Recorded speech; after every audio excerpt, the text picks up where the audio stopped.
15h, 16h30, Cyrielle Sarah Cohen. Bonjour à toutes et à tous et merci d'être avec nous sur Radio J pour une émission spéciale jusqu'à 16h30 en ce 12e jour de guerre en Israël. Nous démarrons cette émission avec une réaction et un témoignage avec mon invité Radou Michaïleanu, réalisateur et scénariste de nombreux films comme Vavier devient, La source des femmes, Le concert ou encore L'histoire de l'amour pour commenter et analyser l'actualité de ces derniers jours. En seconde partie, plusieurs intervenants pour évoquer toutes les cellules psychologiques en France et en Israël et Dieu sait qu'il y en a. Mon chroniqueur Kevin Derblum pour parler des acteurs de la série Fauda ou Quand la fiction et la réalité se mélangent, suivi de notre coup de cœur musical Kelly Aura Musique pour réchauffer les cœurs, le tout sous couvert de notre psychothérapeute Sandy Boulanger pour analyser cette actualité et ses sentiments. Vous l'avez compris, une émission culturelle et d'information en direct live aujourd'hui sur notre antenne sur Radio J. 15h, 16h30, Cyrielle Sarah Cohen. Radio J. Bonjour Radou Michaïleanu. Bonjour. Merci beaucoup d'être mon invité aujourd'hui. Vous êtes scénariste, réalisateur de plusieurs films que j'ai évoqués il y a une seconde. Vous êtes par ailleurs juif roumain et vous savez ce qu'est la guerre puisque vous l'avez largement vécu et constitué à dénoncer ces pogroms de vos origines. Quelle est d'abord votre émotion et votre état d'esprit aujourd'hui ? L'état d'esprit, bien sûr, c'est colère, surprise, stupéfaction, mais au-delà de ça, il faut qu'on réfléchisse calmement, effectivement qu'on essaie de trouver la juste valeur des mots. Et je crois, in fine, malgré toute l'horreur qui s'est déroulée, et je reviendrai sur ce que vous avez dit au début, j'ai pas vécu moi personnellement, mais c'est comme si je l'avais vécu puisque mes parents ont échappé à un pogrom pendant la guerre. Donc ça appartient à mon histoire. Donc, je crois qu'il faut à un moment donné, au-delà de ce conflit et de l'affrontement qui va durer et qui risque d'empirer énormément de choses, il faudra qu'à un moment donné, on se penche tous sur la question de la paix. De la question de la paix, de la sécurité, bien évidemment, du peuple juif et du peuple israélien. Et quand je dis du peuple juif aussi dans le monde, parce qu'on voit bien ce qui se passe aujourd'hui dans le monde, c'est inconcevable. C'est inconcevable après tout ce qui s'est passé pendant la Seconde Guerre mondiale. Et aussi la paix et la sécurité du peuple palestinien qui doit cesser d'être pris en otage par des extrémistes qui, franchement, je ne comprends pas quelle est leur manière de les aimer et de les protéger. Mais donc, pour revenir au 7 octobre, comme je l'ai écrit un peu et j'ai publié sur les réseaux, et que c'est là où les mots doivent être justes, mais des deux côtés. Il faut qu'on soit maintenant sincère, vrai, encore une fois, juste pour rechercher la paix pour nos enfants. Pour nos enfants, et quand je parle de nos enfants, des deux côtés, des côtés juifs, israéliens et palestiniens. Le 7 octobre, ce qui s'est passé, c'est un pogrom. C'est pas un acte terroriste. Un acte terroriste, ce qui définit le terrorisme, c'est au pire mettre une bombe dans un endroit effectivement peuplé de civils pour tuer aveuglement un maximum de civils. Un pogrom, c'est une attaque construite, préparée contre des civils qu'on regarde dans les yeux, qu'on tue froidement en les regardant dans les yeux. On pénètre dans leur maison, on tue autant d'enfants, mères, pères, grands-parents, et on brûle leur maison. C'est ça un pogrom. Et un pogrom est tourné spécifiquement contre un peuple dans l'idée de le punir ou de l'éradiquer. Donc c'est pas du tout un acte de résistance. Les pogroms ont lieu d'une part pendant la guerre et bien avant la guerre quand on se vengeait contre le peuple juif, entre guillemets, d'avoir tué le Christ. Et donc ce qui a eu lieu pour moi le 7 octobre, c'est un pogrom. Et ça, faut que ça soit bien défini. Voilà, c'était comme certains membres et chefs du Hamas le réclament, autant que l'Iran, c'est pour éradiquer et Israël et le peuple juif. C'est ça leur but. Merci beaucoup pour cette précision, Radou Michaïleanu. En attendant, vous avez parlé de ces réseaux sociaux où vous dites quelque part, finalement, votre politique que l'on comprend à travers cela, c'est on ne doit pas se taire. Pourquoi c'est important de ne pas se taire ? Encore une fois, j'ai échappé aussi à une dictature de Ceausescu. et que les dictatures se nourrissent du silence et de la lâcheté des gens. C'est-à-dire le pouvoir des dictateurs, c'est la peur du peuple. Donc plus on aura peur de parler, plus on aura peur de se mettre ensemble autour d'une table et de communiquer, de donner notre avis, bien évidemment autant que possible, sans effusion que sentimentale, communautaire ou familiale, en essayant de regarder le plus objectivement possible la situation, mais il faut parler. Parler est aussi un exutoire psychologique et c'est la meilleure des armes contre les dictatures.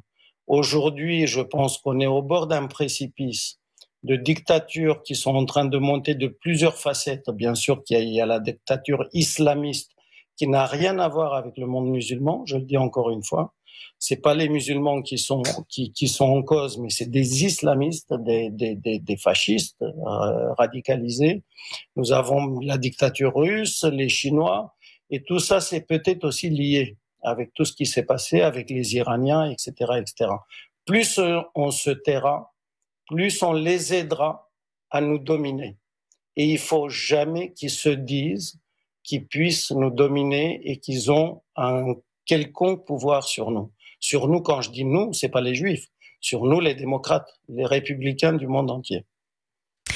Aujourd'hui, Radu Mihailanu, et à l'instant où nous sommes en train de parler, un nouveau bilan s'installe. Plus de 1400 morts et plus de 4500 blessés en Israël, 199 otages dans la bande de Gaza et 24 Français tués. C'est Elisabeth Borne qui vient de l'annoncer, ce nouveau bilan avec 7 portés disparus français. Est-ce que ça vous fait réagir de voir que des Français sont là-bas ? Ça me fait bien évidemment réagir, mais encore une fois, ce que j'essaie de vous dire, c'est que ça me fait réagir et... Est-ce que vous comprenez la riposte d'Israël ? Est-ce que vous la comprenez ? Je comprends la riposte d'Israël, mais en même temps, je me dis que c'est un piège, mais qu'on n'a pas le choix. C'est-à-dire, je ne la nie pas et je ne la contredis pas, parce qu'on n'a pas d'autre choix. Parce qu'effectivement, on a des fascistes en face qui se cachent derrière un peuple, et que ce peuple palestinien est utilisé comme bouc émissaire et ils vont payer aussi le prix fort, ce qui va augmenter la haine des uns contre les autres, qui va renforcer l'Iran. Donc tout ça, c'était le projet. Donc c'est là où c'est rageant, c'est que nous, on n'a pas d'autre choix parce qu'on ne peut pas rester, depuis l'Achoran, on ne peut pas rester les bras croisés lorsque le peuple juif est attaqué, surtout de cette manière-là. Ça, on ne peut pas le faire. Donc ça, je le comprends. Mais en même temps, je me dis, nous tombons dans le piège qui nous ont tendus. C'est-à-dire, ils n'attendent que ça à ce que les Arabes du monde entier se soulèvent contre nous et qui nous détestent. Et c'est tellement triste au moment où doucement, nous commencions à trouver des relations diplomatiques et amicales avec les pays arabes sunnites, ce qui était déjà un début de processus de paix. Radu Mihailanu, vous allez voir où je veux en venir. Vous avez réalisé et écrit votre premier long métrage en 93, Trahir, sur la guerre que vous avez connue de par vos parents, on va dire cela comme ça. Train de vie en 98, où vous racontez la Shoah avec sa folie, le drame, l'identité juive. Après une rencontre avec des immigrés éthiopiens en Israël, vous avez réalisé le film césarisé Va, vie et devient en 2005. Vous mettez en lumière ces oubliés juifs, Falacha, condamnés à la famine, qui rêvaient de rentrer en Israël chez eux.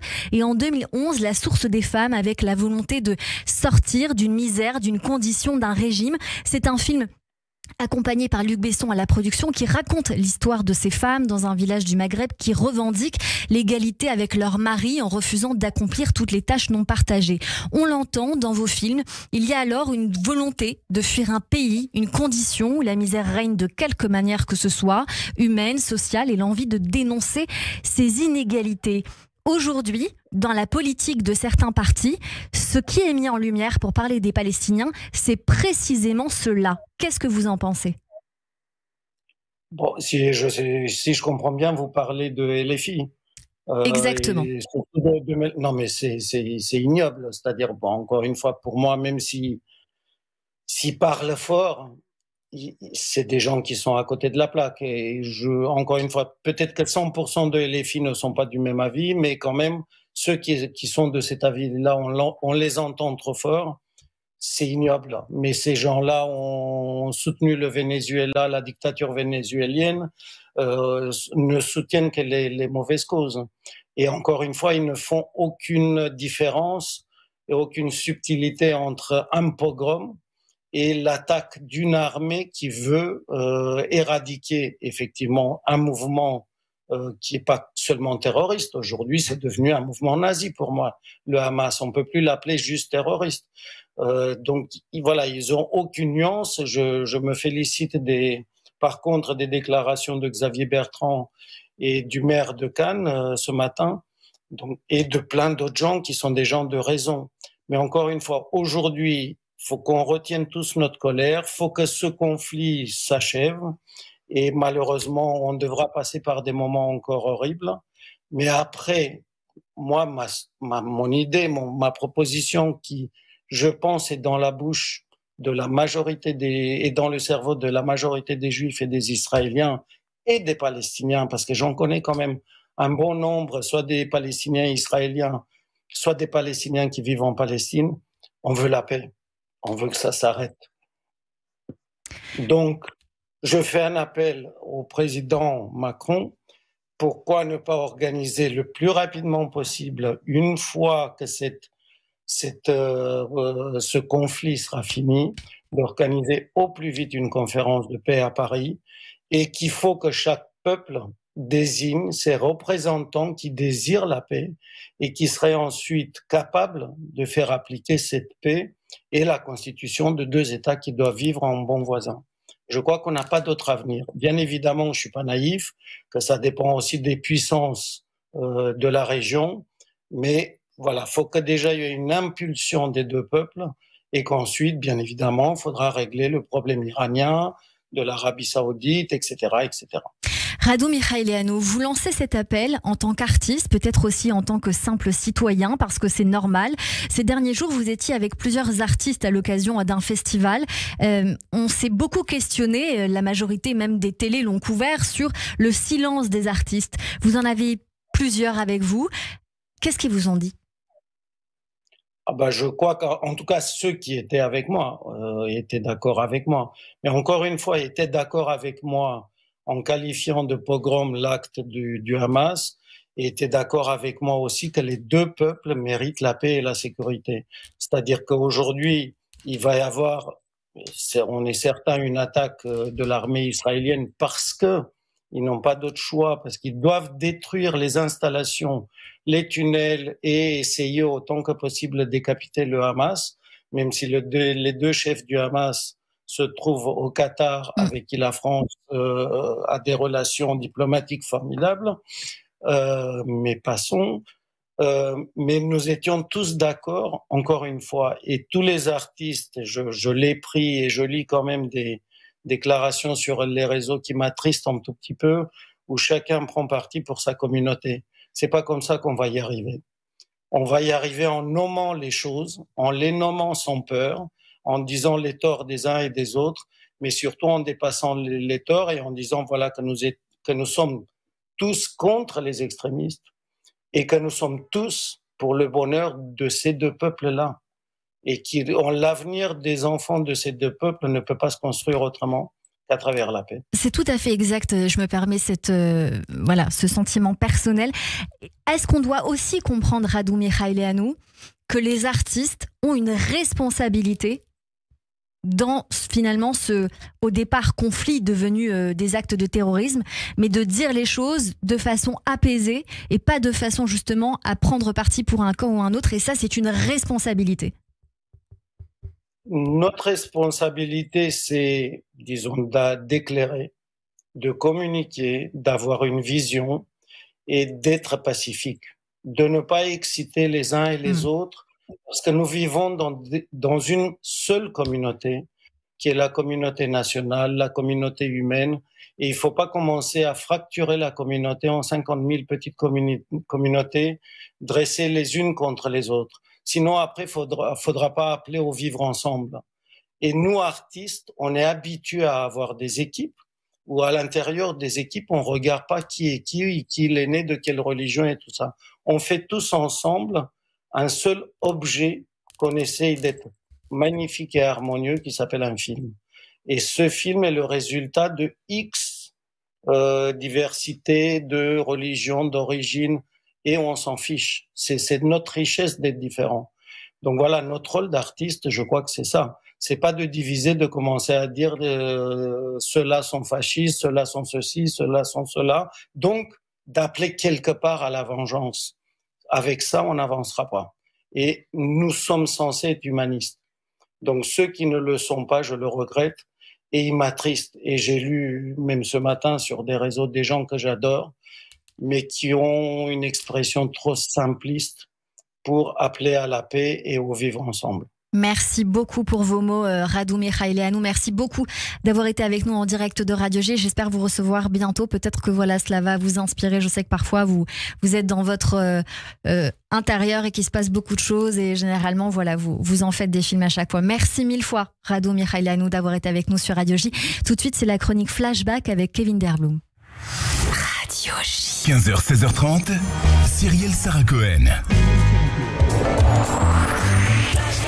Bonjour Kevin, aujourd'hui j'ai envie de dire, après avoir reçu un cinéaste, on mêle un petit peu la réalité à la fiction, on l'entremêle et on fait un focus sur les acteurs de Fauda et sur donc cette série. Tout à fait, bonjour Cyrielle, bonjour à tous. Aujourd'hui donc je vais vous parler de la série israélienne Fauda, dont on entend la musique. Le titre de la série doit son nom à un terme arabe qui signifie chaos en français. Diffusée d'abord sur la chaîne israélienne Yes, puis diffusée sur Netflix, la série Fauda, créée en 2014, met en scène une unité des forces spéciales qui traque un leader terroriste du Hamas pendant 4 saisons. Lior Raz, son créateur, est aussi le personnage principal, le commandant Doron Kabilio.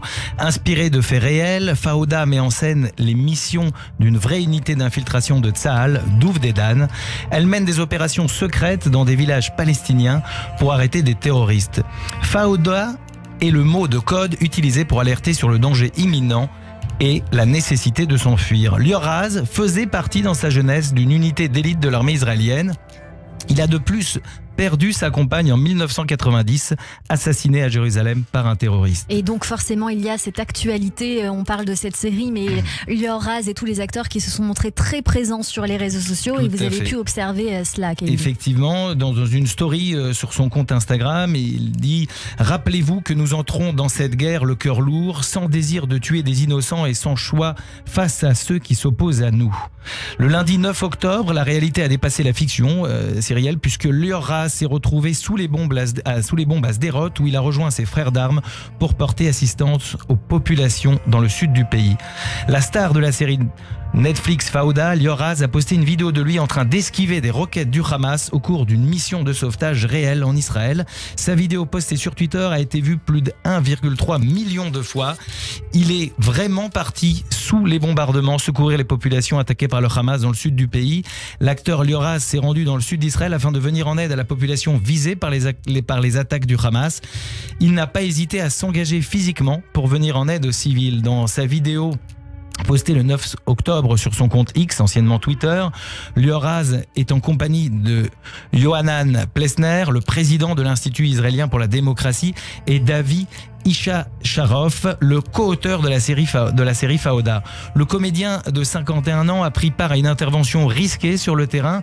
L'objectif de cette mission, aider des familles de la population locale ciblée par les attaques du Hamas à s'enfuir. Dans la vidéo publiée sur les réseaux sociaux, Lior Raz se retrouve à Sderot, une ville située dans le sud d'Israël. Il progresse dans les rues dévastées et se cache au passage de roquettes du Hamas. Dans un post qu'il a effectué le 9 octobre dernier sur X, il précise « Je suis parti dans le sud donc pour rejoindre des centaines de frères courageux d'armes volontaires, des centaines de frères d'armes volontaires qui ont travaillé sans relâche pour venir en aide à la population du sud d'Israël.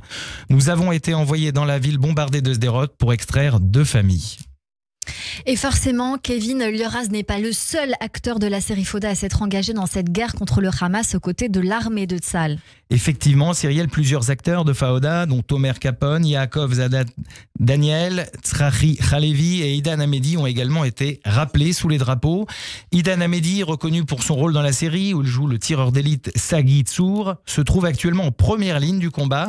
Il a exprimé avec force son dévouement à sa nation dans une vidéo qu'il a postée sur les réseaux sociaux depuis le front afin de faire passer un message aux, je le cite, habitants de son cher pays. Je vous propose de l'écouter tout de suite. Les soldats de l'armée régulière et réserviste c'est Idan Hamedi. Comme vous pouvez le voir, je suis habillé un peu différemment. Ce n'est pas une scène de Fauda, c'est la réalité. Nous avons été mobilisés pendant Shabbat au début des événements dans le Sud et je voudrais vous dire que, à côté du combat terrible et nécessaire où des amis, des êtres chers ont perdu la vie, notre morale est élevée et nous sommes parfaitement conscients de notre objectif. Nous sommes ici pour défendre nos enfants, nos familles et nos maisons. Je vous garantis que nous continuerons jusqu'à la victoire totale. Je veux remercier tous mes concitoyens de notre cher pays qui nous envoient des provisions chaque jour en très grande quantité, avec des lettres magnifiques et des dessins de nos enfants. Merci énormément, cela nous renforce et j'espère que nous retrouverons vite des jours plus calmes.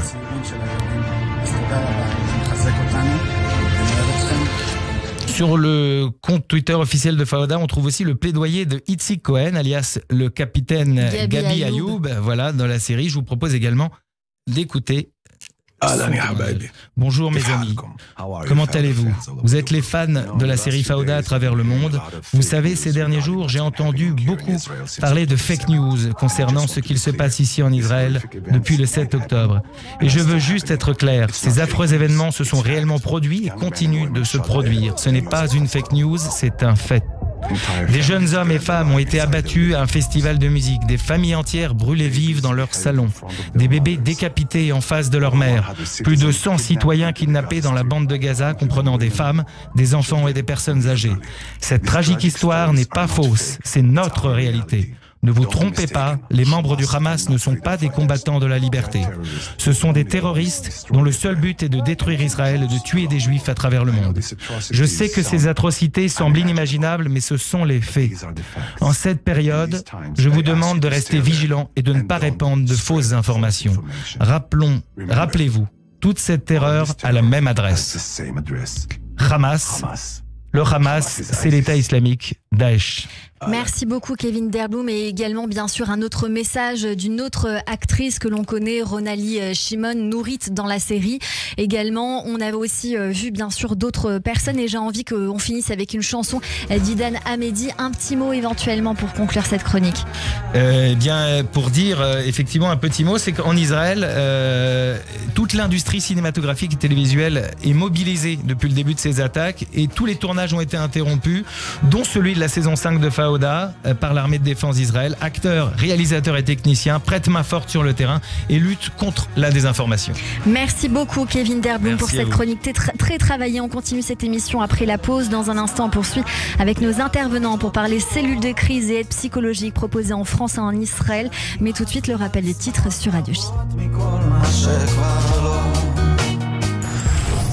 15h, 16h30. Cyrielle Sarah Cohen. Radio J.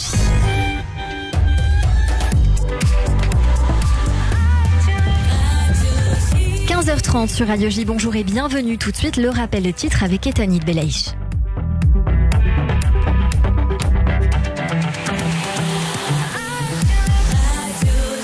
Bonjour Etanit. Bonjour Cyrielle, bonjour à tous. L'armée israélienne affirme qu'un certain nombre de ses postes militaires à la frontière libanaise ont été attaqués par des tirs du pays voisin. Tsahal ajoute qu'elle répond par des bombardements d'artillerie en direction des sources de tirs. Le président américain Joe Biden est en déplacement en Israël. Après une rencontre avec le premier ministre Binyamin Netanyahou et son cabinet de guerre, le chef d'État américain échange en ce moment avec le président israélien Yitzhak Herzog. Joe Biden qui affirme son soutien militaire à l'État hébreu. Le porte-parole de Tsahal accuse le Hamas de mener une campagne de désinformation à échelle mondiale. Cela fait suite au bombardement hier d'un hôpital gazaoui attribué à Israël. Tsahal a démenti. Daniel Hagari assure qu'une nouvelle guerre de la désinformation a commencé. Le Hezbollah annonce une journée de colère sans précédent contre Israël demain, mais des milliers de manifestants pro-palestiniens se rassemblent déjà devant les ambassades israéliennes du monde pour condamner le bombardement de l'hôpital gazaoui. Le dernier bilan des Français morts en Israël vient de tomber. Il s'élève à 24 personnes tuées par le Hamas depuis le début de son offensive. 7 personnes sont toujours portées disparues. C'est une annonce faite par le gouvernement. L'assaillant d'Arras et son frère ont été écroués. Leur cousin a également été mis en examen hier soir. Une mise en examen pour assassinat et tentative d'assassinat en relation avec une entreprise terroriste.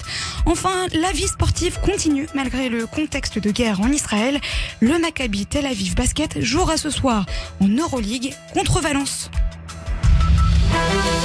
Et merci beaucoup Etani Belaïch. On vous retrouve demain à partir de 14h. En attendant, ou plutôt à 16h pour le journal. Dans un instant, on revient juste après la pause sur Radio J. Radio J. Vous écoutez Radio J à Paris sur 94.8 en DAB+, et sur notre appli Radio J. Radio J. Paris 2024, les Jeux Olympiques. 6 novembre 2023, un champion du monde, David Tissot, Bocuse d'Or, offre son talent pour aider le million d'enfants défavorisés d'Israël. Ne ratez surtout pas le légendaire dîner haute gastronomie de Meir Panim, Kacher Beddin, sous le patronage du grand rabbin de France et les parrainages d'Arthur et Guillaume Gomez, représentants personnels du président de la République, avec de nombreux artistes en exclusivité. Réservation 01 42 25 59 27 et meirpanim.fr. Le magazine S par Sophie Davant. Bonjour, c'est Sophie. Pour fêter ses 2 ans, mon magazine S fait peau neuve pour mieux répondre à vos préoccupations et à vos envies. Santé, psycho, mode, beauté, plein de nouveautés avec les conseils des meilleurs experts, des témoignages et des bons plans pour se sentir bien. Le magazine S par Sophie Davant chez votre marchand de journaux. Radio J. Radio J. Radio J. Radio J. 15h, 16h30. Cyrielle Sarah Cohen. De retour sur l'antenne de Radio J. Merci de passer votre après-midi avec nous jusqu'à 16h30 pour une émission spéciale Israël. Et on découvre à présent, bien évidemment, toute la page cellule aide psychologique, puisque la santé mentale est un sujet important en ces temps compliqués. Et on retrouve Johanna Lelouch. Bonjour Johanna. Bonjour Cyrielle. Bonjour, vous êtes psychologue spécialisée en psychotrauma et thérapeute en EMDR. Vous faites partie du pôle cellule psychologique mis en place par l'ESEI. Comment ça s'organise et avec qui ? Merci de me donner la parole à ce sujet. Je suis ravie vraiment de pouvoir partager cette initiative hyper positive avec vous. Alors effectivement, je suis psychologue en réponse aux événements récents.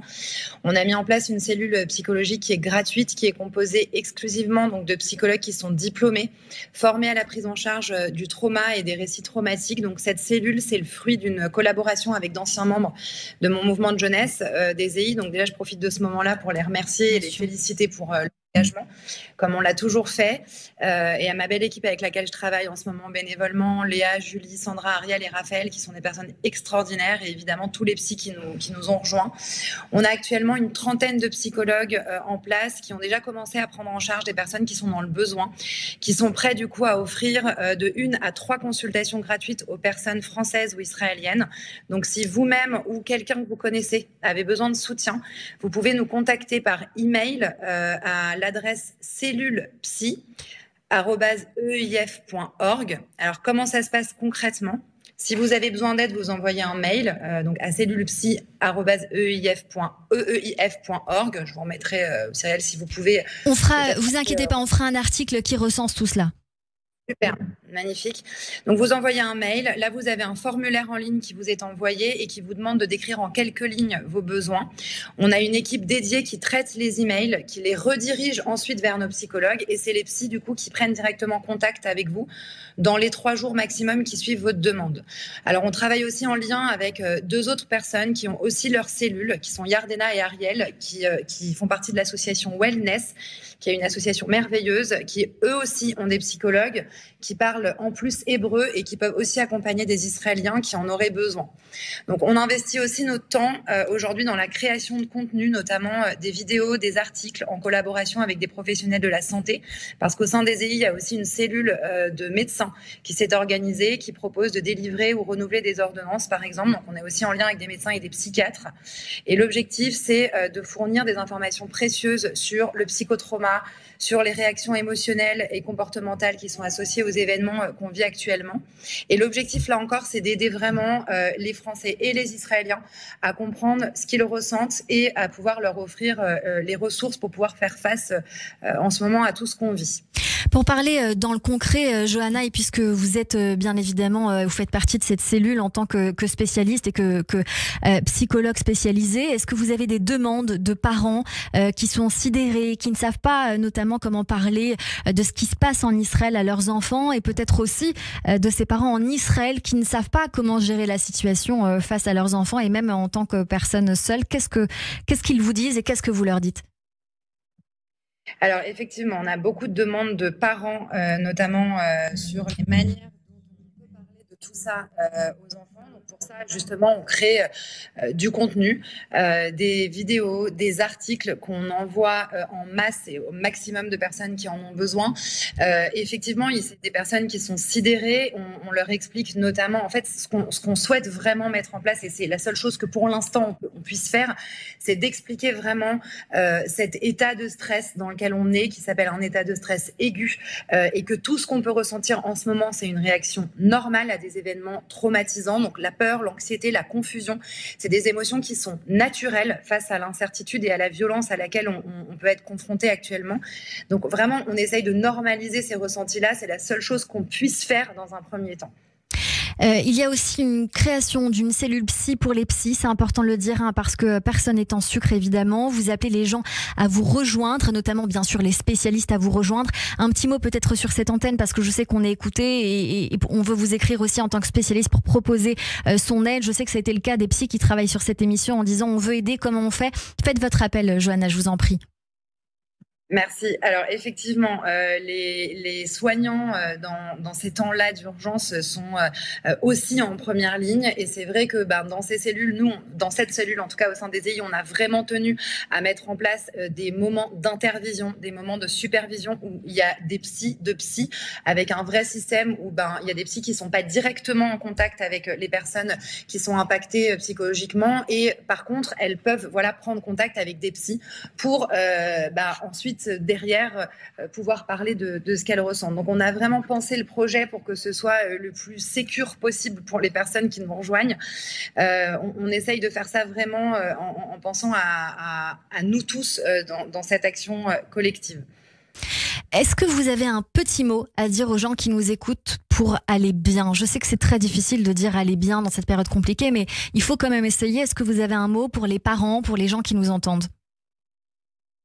Alors oui, déjà j'aimerais passer un petit mot sur le fait qu'il est crucial, je pense, de faire la distinction là aujourd'hui, parce qu'on entend beaucoup de personnes nous dire je suis traumatisée, je ne peux plus rien faire, etc. Donc vraiment, je le dis là parce que j'espère que beaucoup de personnes peuvent entendre ça. C'est crucial de faire la distinction aujourd'hui entre l'état de stress aigu dont je viens vous parler et l'état de stress post-traumatique. L'état de stress aigu, c'est un état qui survient immédiatement après un événement traumatisant, et c'est une réponse normale qui peut durer plus ou moins un mois. En revanche, l'état de stress post-traumatique, c'est quand les symptômes sont plus durables. Donc, je pense notamment aux troubles du sommeil, les états de dissociation où on ne fonctionne plus comme on en a l'habitude, des troubles alimentaires qui persistent. Ça, effectivement, ça nécessite une prise en charge professionnelle. Et aujourd'hui, on a des moyens pour éviter de laisser s'installer le trauma. Je pense notamment à l'EMDR, qui a une très bonne efficacité dans la guérison du trauma. Et à la question, du coup, que j'entends quotidiennement, comment est-ce qu'on va se relever de tout ça? Pour l'instant, dans l'urgence, on actionne, on se met en mouvement, on agit. Et si effectivement ça restait compliqué dans l'après, alors là, on a des moyens de se relever, on pourra se relever comme on l'a toujours fait. On a tous en nous des ressources pour pouvoir le faire. Je pense que plus que jamais, on a besoin de nous concentrer aussi sur ces nombreuses et magnifiques actions là qui sont mises en place en réponse aux événements récents. On a besoin de voir les belles choses qui sont mises en place pour rééquilibrer un petit peu notre système. On a des personnes dévouées qui se mobilisent pour collecter des dons, du matériel essentiel, qui garantissent à ceux qui souffrent d'avoir accès à de l'aide nécessaire.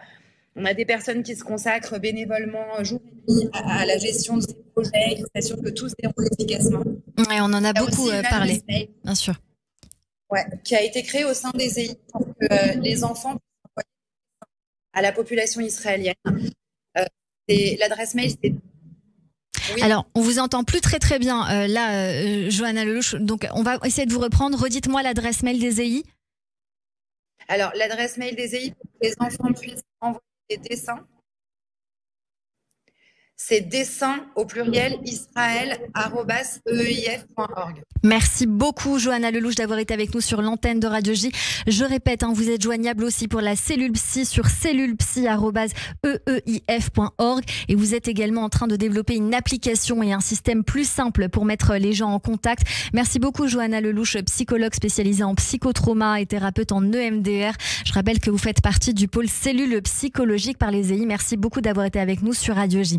Et puis je voudrais parler également d'une nouvelle initiative, merci à vous, qui s'appelle l'opération Sarah, une nouvelle plateforme qui favorise également l'EMDR, à retrouver sur le site opérationsarah.org. Elle permet de faire une mise en lien avec des psychologues, mais aussi des thérapeutes spécialisés en gestion des traumas les plus compétents. Ils seront triés sur le volet, sur voilà, les personnes qui sont dans le besoin, que ce soit en France, mais aussi en Israël. C'est gratuit, c'est en visio, soutenu et accompagné par EMDR France, EMDR Europe et Israël également. Action Trauma EMDR, Lève Israël, la Maison de la Famille et l'école EFPE, en collaboration également avec le Rav Eli Lemel, à destination des francophones en Israël en priorité pour les rescapés et toutes les personnes traumatisées. Donc voilà, faites passer à vos familles. Avec nous par téléphone en direct d'Israël, le docteur Laurence Toloub. Bonjour Laurence. Bonjour.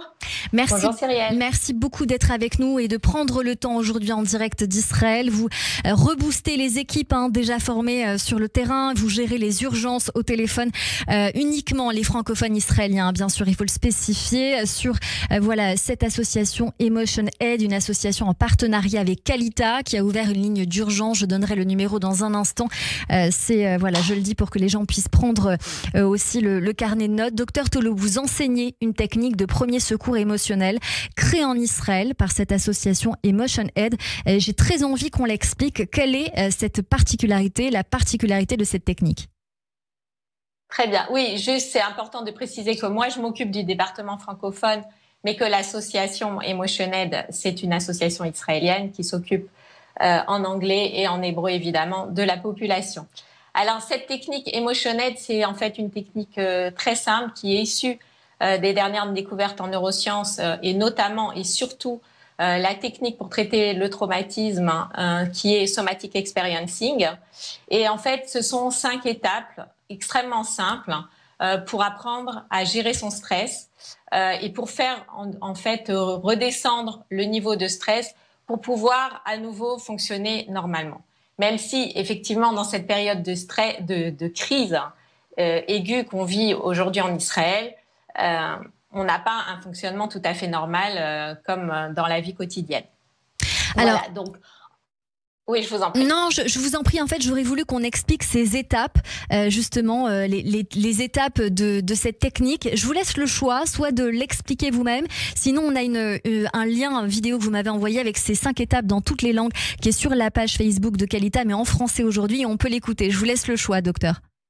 Oui, je vais expliquer, mais ce que je voudrais, c'est d'abord dire la spécificité, parce que évidemment, on n'a rien inventé et c'est issu des découvertes. Mais ce qu'on a voulu faire, c'est vraiment des étapes qui soient très simples et qui soient abordables à tous les publics. C'est-à-dire qu'en fait, et donc il y a une ligne téléphonique en partenariat avec Kalita pour venir en aide aux gens, et c'est pas du psychologique comme Johanna. Ce qu'elle a expliqué auparavant, c'est vraiment du premier secours émotionnel. Quand les gens partent, par exemple, en crise de panique, qu'ils n'arrivent plus du tout à réfléchir normalement. Et donc, on forme des gens qui ne sont... Il y a aussi des thérapeutes, mais pas du tout seulement. On peut former on a dans notre équipe des avocats, des dentistes, mais aussi des mères de famille, des gens qui sont comptables, etc. Donc vraiment, l'intérêt l'utilité de cette méthode, c'est que on a fait des outils qui sont très simples, avec des couleurs. Je vous ai envoyé aussi les 5 étapes, la fiche des 5 étapes que vous pourrez mettre en ligne également, et que tout le monde peut utiliser. Voilà, ça c'est très important. Ce n'est pas de la thérapie, c'est vraiment, mais c'est une ressource. C'est-à-dire plus on va apporter de ressources dans cette période-là, de cette période-là du traumatisme aigu, aussi, moins on a de risques de rentrer dans le stress post-traumatique ou d'avoir un stress post-traumatique sévère. Donc toutes les ressources à ce niveau-là sont importantes. Alors, je vais vous dire rapidement, mais puisque vous me l'avez demandé, comment ça fonctionne. Donc, on a d'abord, ça s'explique, peut-être que j'ai le temps de l'expliquer. Tout à fait, puisqu'en plus vous êtes en visio, donc c'est parfait, on vous voit et on pourra rediffuser cette partie-là sur les réseaux. On a d'abord l'étape du papillon. Donc, c'est vraiment des choses aussi, quand quelqu'un ne peut plus réfléchir parce que son cerveau pensant est désactivé à cause de la situation de stress, il peut faire ces mouvements. Donc, on le fait avec la personne. Ou alors, si les gens sont un petit peu à un niveau de stress un peu moins élevé, ils peuvent le faire aussi sur eux-mêmes. Donc, on fait 25 fois le papillon de cette manière-là. Donc, ça, On tapote sur les bras à gauche et à droite. Voilà, à gauche et à droite. En croisant les bras. En croisant les bras, mais c'est pas obligatoire. Mais c'est pour se souvenir, en fait. C'est pour ça qu'on a fait un protocole. C'est pour que les gens puissent tous faire de la même manière et s'en souviennent aussi. Et que ce soit très simple. 25 fois, on respire 1 ou 2 fois et on reprend une série de 25. Donc ça, en fait, c'est des mouvements qui viennent de l'EMDR et qui vont à nouveau stimuler la latéralité entre le cerveau droit et le cerveau gauche. C'est-à-dire qu'il va y avoir à nouveau un fonctionnement des 2 cerveaux ensemble. Voilà. Ensuite, on fait une étape d'ancrage. On sent bien les pieds au sol, vraiment le contact de ses pieds avec le sol. Et on regarde autour de soi dans la pièce. Excusez-moi, je me permets de vous demander, les pieds au sol, pieds nus ou avec les chaussures? Je sais que parfois ça n'a pas d'importance. Okay. Ce qui est important vraiment, c'est d'être ancré dans la terre. D'accord. C'est pour revenir dans l'ici et maintenant. Parce que quand on est dans un stress intense, on n'est plus dans l'ici et maintenant. Et en fait, en tournant la tête et en comptant 10 objets de couleurs différentes, de formes différentes, de matières différentes, ça permet aussi de réactiver justement notre cerveau pensant, notre cerveau cognitif, puisque on sait qu'en cas de stress, on est dirigé par le cerveau reptilien et par le cerveau limbique. Donc ça va à nouveau réactiver le cerveau cognitif. Et de tourner comme ça dans la pièce, ça permet à nouveau de se réorienter dans l'espace. Voilà. Et ensuite, donc ça on peut le faire 2 fois. Et ensuite, on met une main sur la poitrine, une main sur le ventre et on se reconnecte juste avec le contact de ses mains et avec son corps. Et c'est du réconfort aussi et on ressent à nouveau le corps à l'intérieur. Et après ces 3 étapes, on reste avec les sensations physiques. Et ce qu'on voit, c'est qu'en fait, le système nerveux, il va se réguler automatiquement. C'est-à-dire qu'en restant avec des sensations difficiles de constriction, la plupart du temps, elle passe. C'est-à-dire qu'on permet de digérer cette sensation. Voilà, rien qu'en portant son attention dessus. Sinon, et ça, les gens qui sont formés à ça, ils savent l'utiliser, on a plusieurs outils pour aider justement à faire passer ces sensations qui sont difficiles dans le corps, ces sensations de constriction. Et ensuite, à la fin, on finit par des ressources, par un contact avec une connexion aux ressources. Alors, en ce moment, évidemment, les ressources, elles sont plus difficiles à trouver et il faut surtout pas amener des ressources qui vont pouvoir être aussi des stress, c'est-à-dire un pique-nique en famille qu'on a fait il y a 15 jours et puis tout a changé. Notre fils, il est parti en front. Où il y a des choses qui se sont passées qui sont terribles. Donc, on amène des ressources neutres, le plus neutre possible, comme par exemple un endroit dans la nature qu'on aime ou une activité qui nous fait du bien. Voilà. Il faut amener en fait le plus de sécurité possible et trouver des ressources même dans cette période où évidemment c'est plus difficile. Merci beaucoup, voilà. Docteur Laurence Tolub. Vraiment, je voulais vraiment vous donner la parole parce que c'est très quand même concret ce que vous êtes en train de nous dire. Dans le concret encore plus, je sais que vous êtes aussi en train de mettre en place un protocole pour tous les publics sur ce qu'il faut faire et sur ce qu'il ne faut surtout pas faire pour diminuer les chocs. Encore dans le plus concret avec vous, j'ai envie de vous demander ce que vous observez au sein de la population israélienne, francophone, pas francophone, ça n'a pas d'intérêt. Mais quel est l'état d'esprit actuel parmi vos patients? Alors, on est dans une région relativement protégée puisque j'habite à Ra'anana. Donc, essentiellement, et à Jérusalem, on a une équipe à Jérusalem aussi.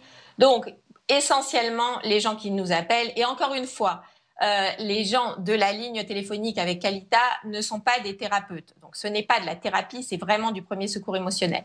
Et ce qu'on observe beaucoup, c'est des crises de panique liées aux alertes, beaucoup, et les mamans et les familles des jeunes soldats et de ceux qui ont été rappelés, des réservistes, qui ont vraiment du mal à gérer la situation. Se rajoutent, et alors il y a beaucoup de symptômes comme la perte d'appétit, les difficultés pour dormir, des boules dans la gorge, etc. évidemment, encore une fois, que la situation est difficile et pour chacun d'entre nous. Mais hormis ces outils-là, on amène des ressources. Et c'est vrai que le magnifique élan de solidarité qui existe aujourd'hui au sein de la population israélienne, ça aide énormément. Aussi, surtout, se préserver de tous des informations au maximum, de tous les films qui sont extrêmement traumatisants et choquants. Vraiment se préserver de ça pour pas tomber encore plus dans le stress. Voilà, donc ça, c'est très important. Une avant-dernière question, est-ce que vous constatez une distorsion, un décalage entre ce qu'on ressent en Israël et en France ? Alors, je vois qu'il y a énormément de stress en France, dans les communautés. Moi, je viens de Strasbourg et c'est des gens qui sont extrêmement impliqués dans la communauté. Je vois qu'il y a beaucoup de stress lié évidemment à la fois à l'insécurité dans ces endroits et puis aussi, je vois à quel point ils sont de tout cœur avec nous. Vraiment, on sent que vous êtes tous avec nous, mais c'est vrai que pour ma part, j'ai mon gendre et mon fils qui ont été rappelés, qui sont réservistes. C'est vrai que et c'est la première fois que je vis ça. Ça fait 13 ans que je suis en Israël.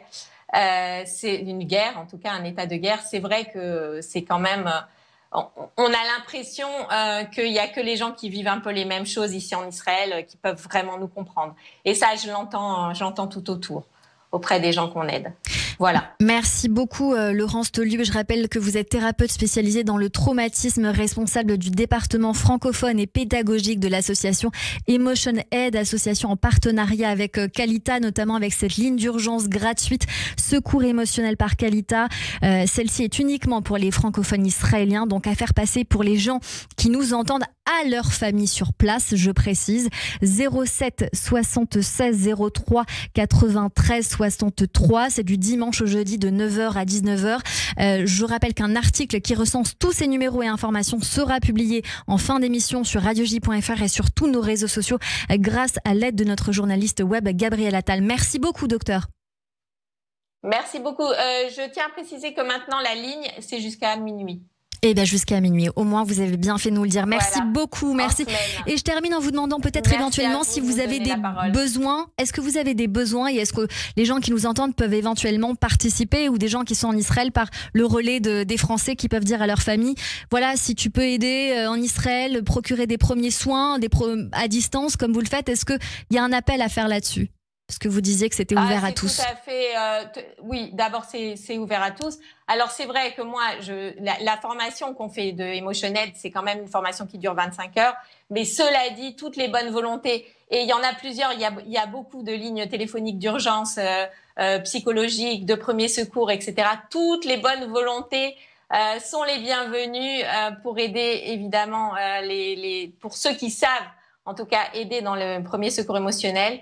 Et je vois qu'il y a énormément de propositions qui viennent de France aussi. Et ça, vraiment, je dois dire que ça nous touche beaucoup. Ça fait chaud au cœur. Ça fait chaud au cœur de sentir que tous les gens en France sont avec nous. C'est très fort. Merci. C'est très important de vous avoir. Merci beaucoup, docteur Laurence Tolub, d'avoir été avec nous sur l'antenne de Radio J. Je vous remercie. Radio J. 15h, 16h30, Cyrielle Sarah Cohen. Et pour les Français, plusieurs numéros à vous donner de cellules d'aide psychologique. Une cellule de soutien aide psychologique est mise à disposition par le ministère des Affaires étrangères. Vous pouvez téléphoner au 01 44 49 24 30. Concernant également la cellule de crise de la communauté juive, une ligne d'écoute et de soutien psychologique est mise en place par les institutions juives. C'est ouvert 7 jours sur 7, 24 heures sur 24 au 01 86 96 20 00 01 86 96 20 00 et également vous dire que les hôpitaux de Paris ont mis en place une cellule de soutien psychologique pour les ressortissants français en France et en Israël avec des prescriptions d'anxiolytiques à distance pour les personnes en état de crise aiguë, parfaitement formées pour gérer ces situations traumatiques, ouvert de 10h à 20h au 01 44 49 24 00.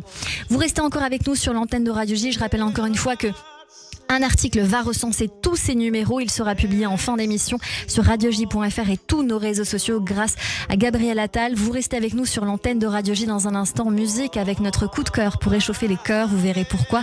Et notre experte Sandy Boulanger pour le mot de la fin. Restez avec nous sur Radio J.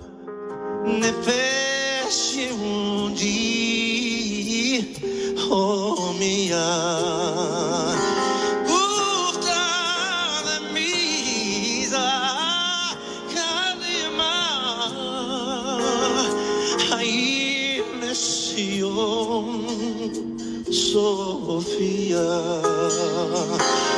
oh Lord, Tivateno,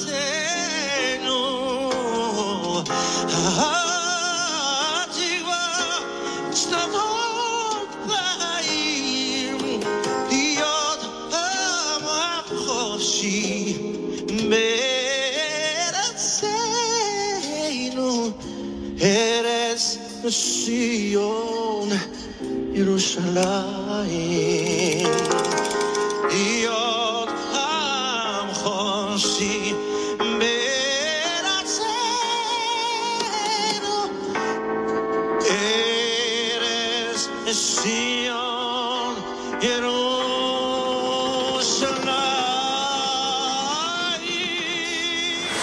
Radio J. Bonjour, c'est Lise Gutmann. Le 10-11, Lise Gutmann. Ravie de vous retrouver tous les matins au programme Judaïsme, divertissement, communauté. Radio J. Israël vit des moments dramatiques. Nous ressentons tous le besoin d'agir. Le Keren Hayesod, organisation officielle de collecte pour Israël, a créé un fonds d'urgence pour les victimes du terrorisme. Capable d'intervenir en 48 heures, il permet de répondre immédiatement à leurs besoins, tant sur le plan psychologique que matériel. Trop de vies ont été brisées. Aidons-les à se reconstruire. Faites votre don sur keren-hayesod.fr ou par chèque au 152 avenue de Malakoff, 75 116 Paris. Ce sont nos enfants qui se battent pour défendre la Terre Sainte, Eretz Israël. Aujourd'hui, nous sommes attaqués. Nous devons nous battre pour gagner. Il n'y a pas d'autre alternative. Nos soldats sont au front, ils ont besoin de vous. Adressez vos dons à 100% La Royale, BP 17, 75 921, Paris CEDEX 19. 100% La Royale. 100% La Royale. 06 09 44 31 25. 06 09 44 31 25.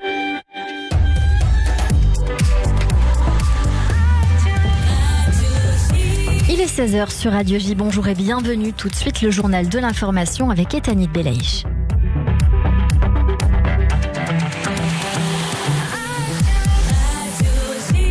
Bonjour Etanit. Bonjour Cyrielle, bonjour à tous. 12e jour de guerre en Israël et le Hezbollah revendique les attaques des postes de Tsahal à la frontière libanaise. L'armée israélienne répond par des bombardements d'artillerie en direction des sources de tir dans le sud du Liban. Aucun blessé n'est à déplorer. Depuis le début de la guerre, au moins 1400 personnes, pour la plupart des civils, ont été tuées. Le dernier bilan du ministère de la Santé israélien fait par ailleurs état de plus de 4500 blessés. Enfin, près de 200 personnes sont toujours retenues en otage par le Hamas. Le président américain Joe Biden est en déplacement en Israël. Il est arrivé ce matin à Tel Aviv pour une visite de solidarité. Il a échangé avec le chef du gouvernement en fin de matinée en conférence de presse, mais aussi avec le cabinet de guerre. Il a assuré que les États-Unis continueraient d'apporter un soutien militaire à Israël dans sa guerre contre le Hamas. On l'écoute. L'attaque terroriste du Hamas est brutale, inhumaine et va presque au-delà de ce qu'on peut croire. Ce cabinet de guerre s'est formé et il reste fort, il reste uni. Je veux que vous sachiez que vous n'êtes pas seul. Comme je l'ai souligné plus tôt, nous continuerons d'assurer les arrières d'Israël dans votre lutte pour défendre votre peuple. Le président américain Joe Biden, il y a un peu plus de 2 heures en conférence de presse avec le cabinet de guerre formé il y a quelques jours par le gouvernement israélien, le président américain qui s'entretient en ce moment avec son homologue israélien Yitzhak Herzog. L'armée israélienne affirme que les roquettes tirées depuis Gaza ont des ratés de plus en plus fréquents. Tsahal a dévoilé sur ses réseaux sociaux un graphique affirmant que près de 13% des roquettes lancées hier depuis la bande de Gaza ont échoué sur place. Quelques 400 roquettes sont retombées sur le territoire arabe depuis le début début des combats le 7 octobre, des milliers d'autres ont traversé la frontière vers Israël. Le porte-parole de Tsahal accuse le Hamas de mener une campagne de désinformation à échelle mondiale. Daniel Hagari affirme que l'explosion d'un hôpital gazaoui hier soir, attribué à Israël, aurait en réalité été commis par le Hamas. Il a d'ailleurs dévoilé une vidéo des membres de l'organisation terroriste discutant de l'échec de l'envoi d'une roquette. Une roquette qui a donc atterri dans cet hôpital. Daniel Hagari assure qu'une nouvelle guerre de la désinformation a commencé. Le Hezbollah annonce une journée de colère sans précédent contre Israël demain. Une mobilisation qui aura également pour but de condamner le soutien du président américain à l'État hébreu. Des milliers de manifestants pro-palestiniens se rassemblent déjà devant les ambassades israéliennes du monde, notamment à Amman en Jordanie, pour condamner le bombardement de l'hôpital gazaoui dont on parlait il y a quelques instants. Une attaque que les manifestants attribuent à l'État hébreu. Dans ce contexte, la Turquie décrète 3 jours de deuil national après le bombardement du centre médical à Gaza. En réponse à cette annonce, la compagnie aérienne israélienne El Al va organiser des vols d'évacuation à prix réduit pour les Israéliens qui souhaiteraient quitter la Turquie. Les Israéliens n'auront à payer que les taxes de l'aéroport. Le bilan des Français morts en Israël depuis le début de la guerre ne cesse de s'alourdir. C'est ce que vient d'annoncer la première ministre Elisabeth Borne à l'Assemblée nationale. On l'écoute. Le 7 octobre, vous l'avez rappelé, une attaque terroriste sans précédent a touché Israël. Au cours de cette attaque, 24 de nos compatriotes ont perdu la vie. 7 sont encore disparus et plusieurs sont probablement retenus en otage à Gaza.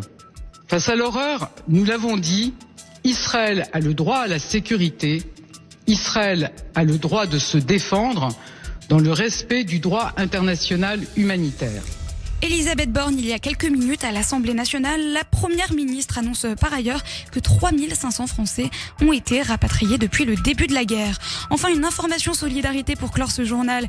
Les fédérations juives d'Amérique du Nord ont levé près de 400 millions de dollars pour l'urgence en Israël. 388 millions de dollars pour être plus précise, sur une campagne de 500 millions annoncée la semaine dernière. Ces organisations ont déjà alloué 10 millions de dollars à 20 organisations qui fournissent une aide et un soutien d'urgence en Israël, notamment au Magen David Adom et à l'association Zaka.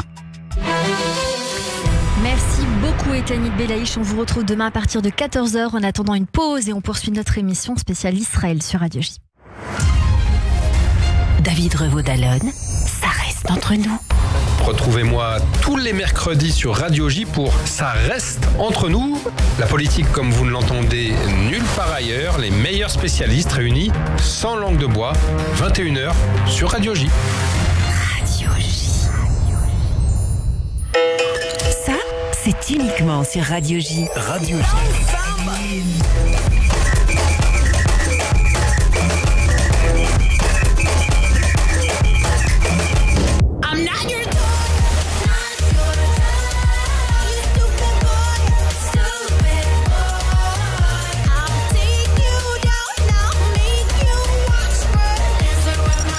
Écoutez Radio J.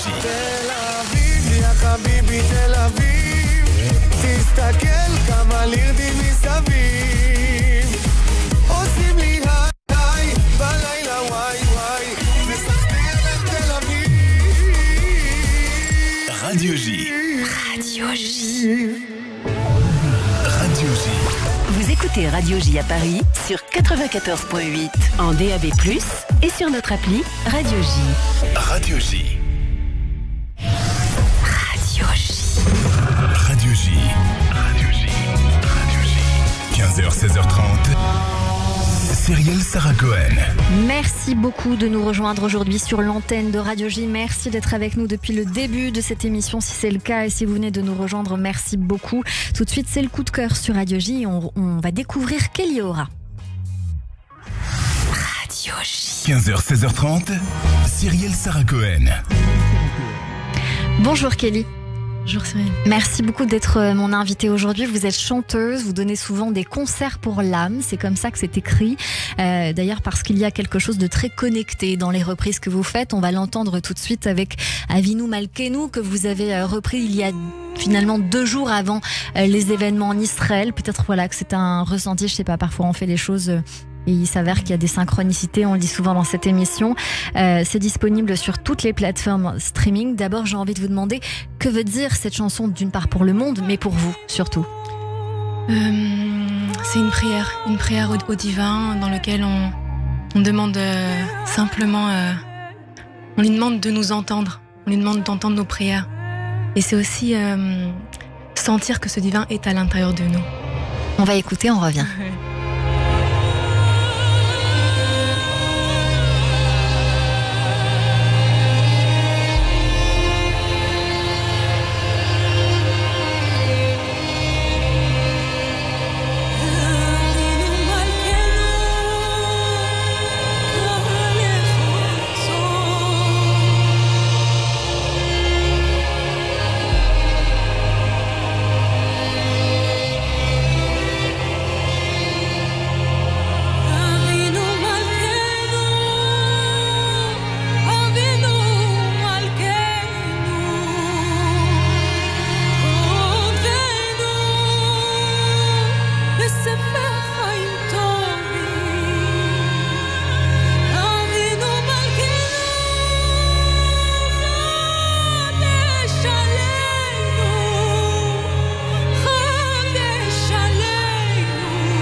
Avinu Malkenu sur l'antenne de Radio J, cette prière en hébreu reprise en musique par vous, Kelly Ora. J'ai envie de dire qu'il y a quelque chose de très mystique dans votre voix. Et je sais que par ailleurs, vous êtes professeur de yoga. Et il y a dans votre vie ce mélange entre yoga et voix que j'aimerais bien que vous expliquiez à nos auditeurs. Yoga, ça veut dire avant tout le lien. Le lien entre, j'ai envie de dire, l'humain et le divin, qu'on est tous et au quotidien essayer d'incarner ce divin au quotidien. Et donc, je travaille énormément avec la voix. Comment dire, la voix V-O-I-E et V-O-I-X, de manière à ce que chacun retrouve sa voix, sa médecine, sa propre voix. Et il y a tout un parallèle, en fait, avec retrouver son propre chemin et se retrouver soi pour pouvoir après porter sa voix, ne plus devoir se faire petit, plus petite, mais justement se faire entendre, se faire voir. Et là, on commence à chanter pour l'amour, pour la joie, pour la paix, réellement, parce qu'on entend déjà assez de choses pessimistes. À un moment donné, on a envie juste de faire du bruit pour les choses lumineuses. Est-ce que vous donnez, comme on dit souvent, des retraites dans ce sens-là, ou vous faites des stages avec des gens qui viennent peut-être pour chanter, danser avec vous ? Exactement. Ok, donc ça j'imagine qu'on vient de chercher sur Kelly Ora. En attendant, pour la musique, je tiens à dire qu'en novembre 2022, vous avez sorti 2 albums, In the Light of Love, Beyond, et puis 3 singles à la rencontre. Ce sont des odes au vivant, au divin, à la vie, à l'amour. Et puis en juin de cette année, vous avez sorti un nouvel EP, Inner Pass. Voilà, et vous aviez, voilà, il est disponible partout sur toutes les plateformes. Aujourd'hui, encore une prière, les Chadodi, que vous voulez interpréter en direct. On va le faire dans un instant plutôt. C'est Iné, Annie et les Chadodi juste après que j'ai envie qu'on écoute. Donc on y va pour Iné, Annie en direct sur Radio J.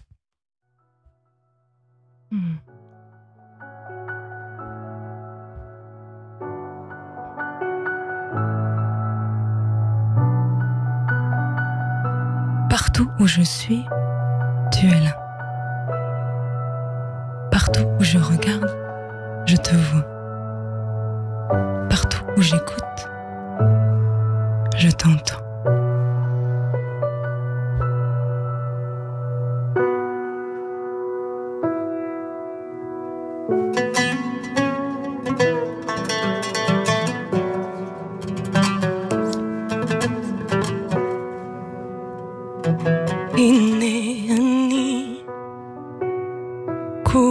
שלך עשה בי כרצונך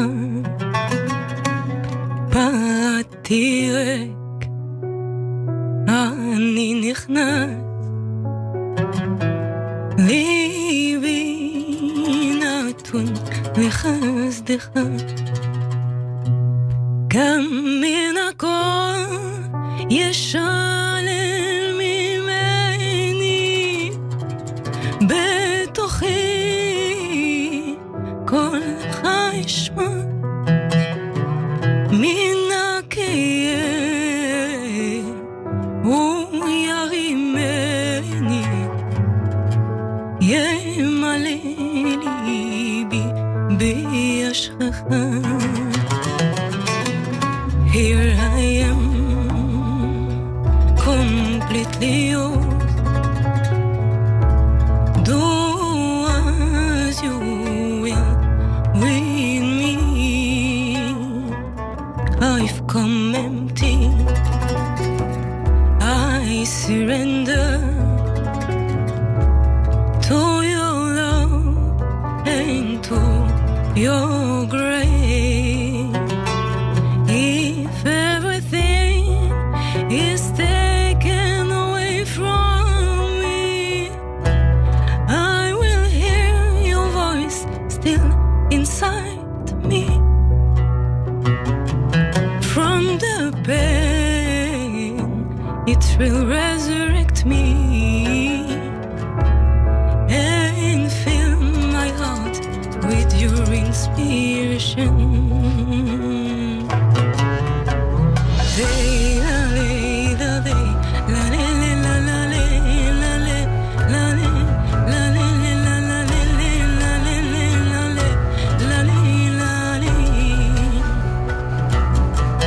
Puissions-nous avoir le courage d'y croire.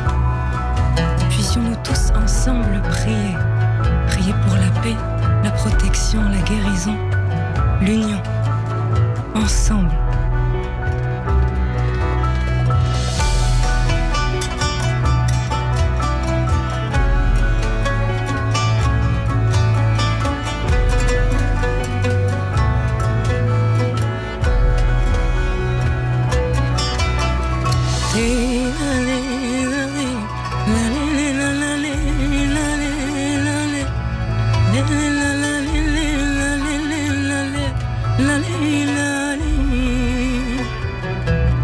Me voici, je m'abandonne à toi.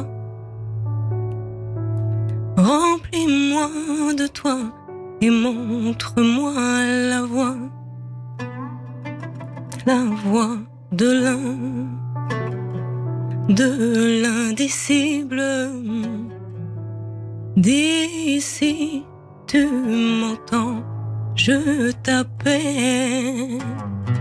Et même si tout m'était enlevé, j'écouterai toujours ta voix en moi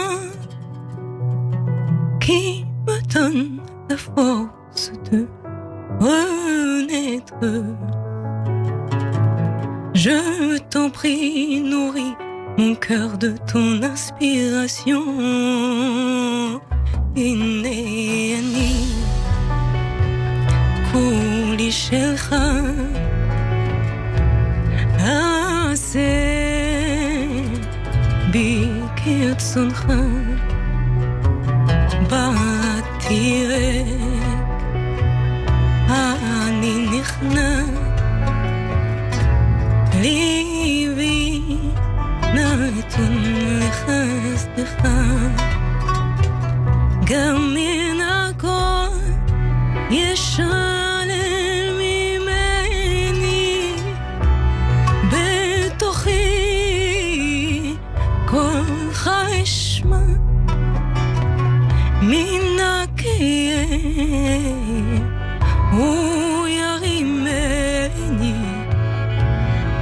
ימלא ליבי בישכך מן הכאב הוא ירימני ימלא ליבי Merci Kelly Aura en direct sur l'antenne de Radio J. Merveilleux chant, merveilleuse interprétation, merci beaucoup. On va écouter pendant que nous sommes en train de parler les Khadodi que vous avez également reprises. Merci d'être venu nous faire découvrir votre univers. Je tiens à dire que c'est encore la magie des réseaux sociaux parce que parfois ils sont négatifs et parfois ils sont plus que positifs. Ça fait du bien à l'âme, c'est ce que je disais, voilà, de vous avoir tout à l'heure. Je disais le coup de cœur qui réchauffe les cœurs. Je trouve votre musique formidable, je trouve que vous nous embarquez et voilà, j'ai l'impression de faire The Voice aujourd'hui, mais en tout cas ça fait vraiment du bien à l'âme de vous entendre. Je rappelle que votre site internet c'est kelly-aura.com. Kelly Aura-musique avec un C sur Instagram, Facebook Kelly Aura Yoga Musique et YouTube Kelly Aura Musique 2494 pour qu'on puisse venir vous retrouver. On va écouter cette chanson Les Khadodi et puis en fin d'émission on finira avec Koura, ce fameux chant que vous avez écrit sur la guérison et j'ai envie que vous nous fassiez le petit teasing comme on dit de ce chant, qu'est-ce qu'il veut dire pour vous Koura? C'est un chant de guérison où je viens mélanger de l'espagnol et de l'hébreu avec les paroles El Nar et Fanala qui veut dire je t'en prie Dieu soigne-la, guéris-la. Et ici c'est vraiment l'intention de venir guérir, soigner mais sur tous les plans, physique, mental, l'âme, le cœur, vraiment que tout reprenne sa juste place et de prier ensemble. Merci beaucoup Kelly d'être venue nous voir sur Radio J. Un petit mot de la fin, vous pouvez bien évidemment dire une pensée, je ne sais pas, un hommage, un regard, c'est vous qui décidez si vous avez quelque chose à rajouter aujourd'hui. Juste une grande pensée de protection et de guérison pour tout le peuple juif. Merci beaucoup Kelly Aura sur l'antenne de Radio J. On écoute un petit morceau encore.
Radio J. 15h, 16h30, Cyrielle Sarah Cohen.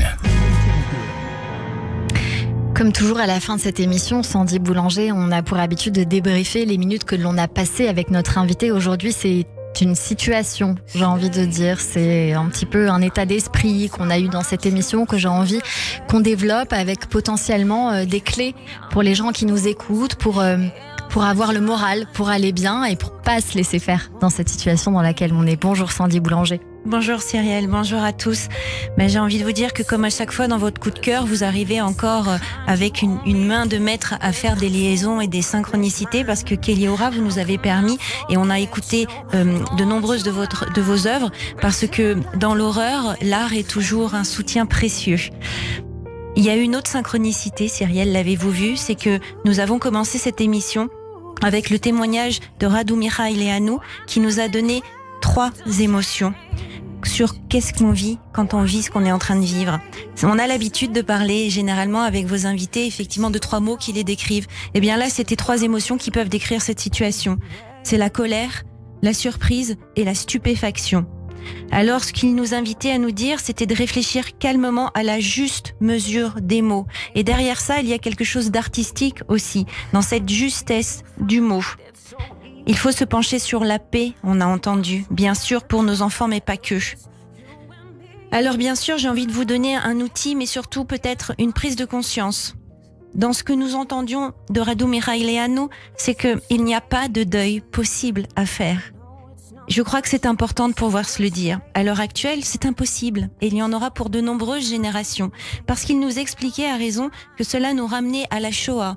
On ne peut pas, comme ça successivement dans l'histoire, de nouveau refaire résilience. Peut-être que Boris Cyrulnik sortira un nouveau livre aussi là-dessus, sur l'enchaînement des résiliences. Mais en tout cas, je crois que l'acceptation du deuil impossible, du chagrin inconsolable, est à prendre en compte. C'est une réalité.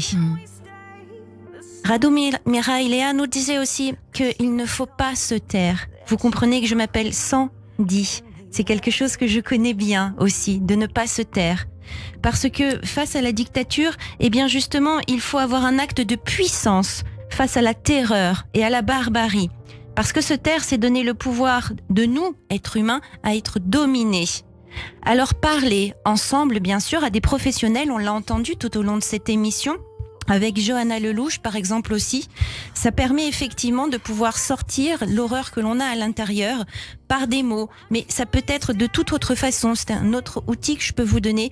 L'expression culturelle, artistique est essentielle. Le chant, la musique, la peinture, la danse, tout ce qui peut nous permettre aussi de nous mettre en mouvement, qui a été un conseil que nous avons entendu aujourd'hui.